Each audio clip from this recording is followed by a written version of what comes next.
4 มีนา 2013นะเป็นการแข่งขันบาเต้ AFC อาเซียนคัพก็เป็นทางด้านทีมชาติลาวชนะศรีลังกาไป 4-2 นะซึ่งว่านัดนี้ทีมชาติลาวได้ประตูจากทางด้านสุขอภรณ์วงเจียงคำเนาะประตูทมิตรแล้วก็ต่อมาจะเป็นบีดยุทธไสยะบุญสู้ต่อด้วยทางด้านเวียงสวรรค์ไสยะบูรณ์นะก็เป็นอาจารย์เวียงสวรรค์อยู่กองทัพปัจจุบันนี้นะซึ่งเพิ่นก็เซาเตะไปแล้วแต่กับประตูที่4มันได้จากสังบอลพิมพ์เสนนะก็คือเป็นนักเตะระดับตำนานกันเลยนะทั้ง4คนนี้มีเพียงสุขอภรณ์วงเจียงคำเนาะที่ว่ายังดิ้นอยู่เนาะที่ว่ายิงได้ประตูในปี 2013 ที่ผ่านมา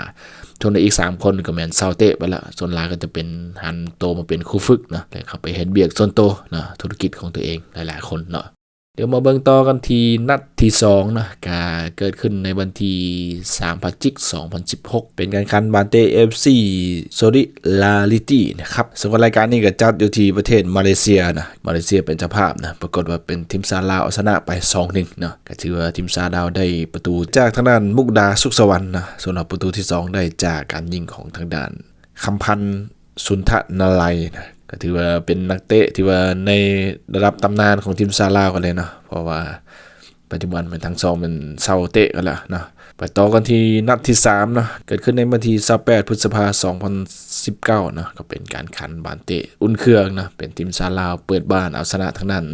ศรีลังกาไป 2-1 เนาะซึ่งวันนั้นนี่ก็จัดอยู่ที่สนามกีฬาแห่งชาติหลัก16ซึ่งวันนั้นนี่พระเอกของเราจะเป็นทางด้านวรรณศรดวงไมตรีนะกองหน้าทีมชาติลาวจากสังน้อยในตอนนั้นนะที่ว่ายิงไป1ประตูแล้วก็ส่งให้กับเพื่อนร่วมทีมยิง1ประตูช่วยให้กับทีมชาติลาวพลิกเอาชนะศรีลังกาเป็น 2-1 ส่วนอีก1ประตูที่ว่าทางด้านวรรณศรส่งให้ยิงก็คือเป็นทางด้านคิดสาครจำปาทองยิงให้กับทีมชาติลาวไว้เนาะนัดที่ว่าเอาชนะทางด้านศรีลังกาไป 2-1 เนาะและการนัดล่าสุดเนาะนัดหลังสุดที่ว่าทีมชาติลาวได้พบกับทางด้านทีมชาติศรีลังกานะเกิดขึ้นในปี 2019เช่นเดียวกันนะก็จัดขึ้นในวันที่31พฤษภาคม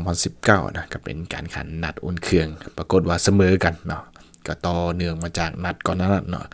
ซึ่งว่านัดที่ว่าเสมอกับทางด้านศรีลังกา 2-2 เนาะพระเอกของเขาจะเป็นทางด้านสุขอภรณ์วงเจียงคำเนาะที่ว่ายิงไปคนเดียว2ประตูถือว่าฟอร์มในตอนปี 2019 มันโดดเด่นซะเหลือเกินเนาะทางด้านสุขอภรณ์วงเจียงคำจังหวะปัจจุบันเพิ่งเล่นให้กับสโมสรในลีกของประเทศไทยนะแอดบ่จื้อว่าเป็นลีก2หรือลีก3หรือว่าเนาะเดี๋ยว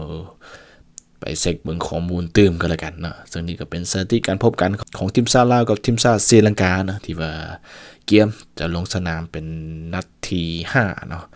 ในวันที่3 มีนา 2025อยู่ที่สนามกีฬาแห่งชาติหลัก16